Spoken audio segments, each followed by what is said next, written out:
It's surprising to me that it's gotten essentially no mainstream media coverage at all, because we're talking about so much money.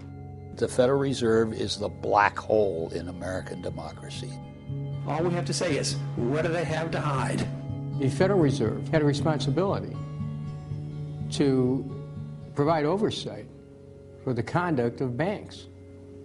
They didn't do that. It's known as one of the most powerful and secretive institutions in Washington. And now, President Obama wants to hand the Federal Reserve even more power. I am proposing that the Federal Reserve be granted new authority and accountability for regulating bank holding companies and other large firms that pose a risk to the entire economy in the event of failure.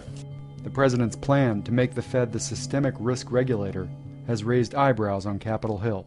The president's financial reform proposal has included broad and sweeping increases in Chairman Bernanke or his successor's powers. And if that power is used, what will be the oversight? I believe that we have to adequately audit the Federal Reserve before any consideration is given to making the Federal Reserve a systemic risk regulator.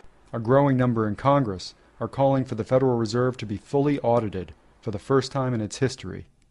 It's a movement that started with one Washington outsider, whose ideas have largely been ignored by the mainstream of both political parties. Texas Congressman Ron Paul. He's been trying to audit the Federal Reserve for years without success. But in the last few months, his bill to open up the Fed's books has spawned a rare bipartisan coalition of more than 250 co-sponsors, a majority of the House of Representatives. The best answer I have about defending my bill is asking a question: why not? My concern about the legislation is that if the GAO is auditing not only the operational aspects of our programs and the details of the programs, but is making judgments about our policy decisions, that would effectively be a takeover of monetary policy by the Congress, a repudiation of the independence of the Federal Reserve, which would be highly destructive to the stability of the financial system, the dollar, and our national economic situation. Despite these dire warnings against having an audit, Fed challengers in Congress aren't flinching. This is a situation where the Federal Reserve is out of control. Since September, it's been doing things it never did before in its history. With the help of a rule from the days of Woodrow Wilson that gave the Federal Reserve vast authority to lend money during unusual and exigent circumstances, the Fed has doled out more than $1 trillion to financial institutions without consulting Congress. When freshman Congressman Alan Grayson asked the Fed's Inspector General how much of that money the Federal Reserve had lost since the crisis began, he was surprised to find out she didn't know. So are you telling me that nobody at the Federal Reserve is keeping track on a regular basis of the losses that it incurs on what is now a $2 trillion portfolio? Until we actually look at the program and have the information, we are not in a position to say whether there are losses or to respond in any other way. And I think it was shocking to me and to other people to see that the Inspector General could not account for $1 trillion of cash that had been handed out by the Federal Reserve in the course of just the past few months.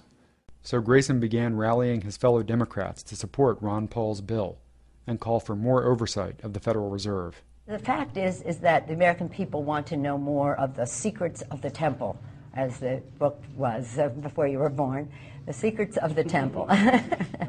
It was required reading in my day. Nancy Pelosi said the public wants to know more about the secrets of the temple. And my response to that is, if the public does learn more, they will be outraged more. Journalist and author William Greider says the Fed's darkest secrets are conflicts of interest, stemming from its deep ties to the financial elite.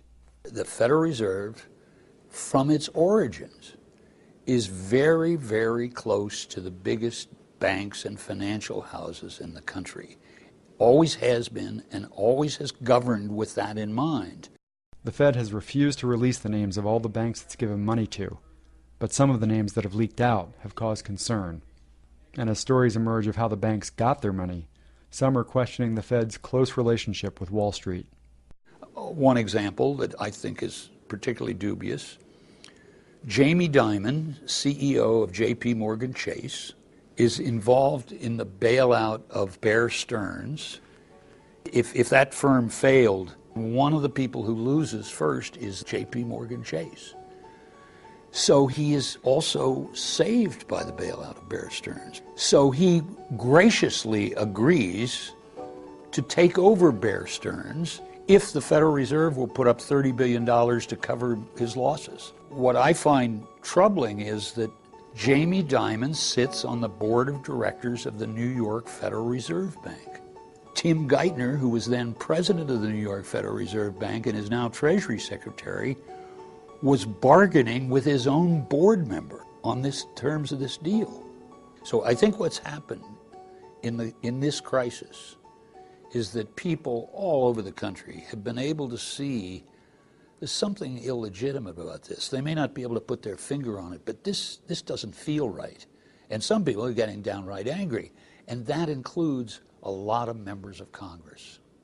Do you solemnly swear to tell the truth, the whole truth? And now one House committee is holding its own investigation into the controversial deal that the Fed brokered between Bank of America and the failing financial giant Merrill Lynch.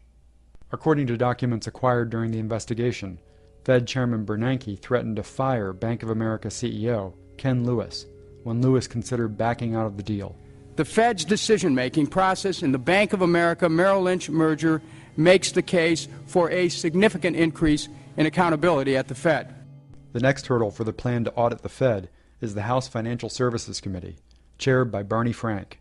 Although Frank has praised the Fed's work to keep credit flowing during the economic crisis, he's pledged to include a Fed audit in the major financial regulation bill he plans to finish this summer. There will be substantially increased auditing.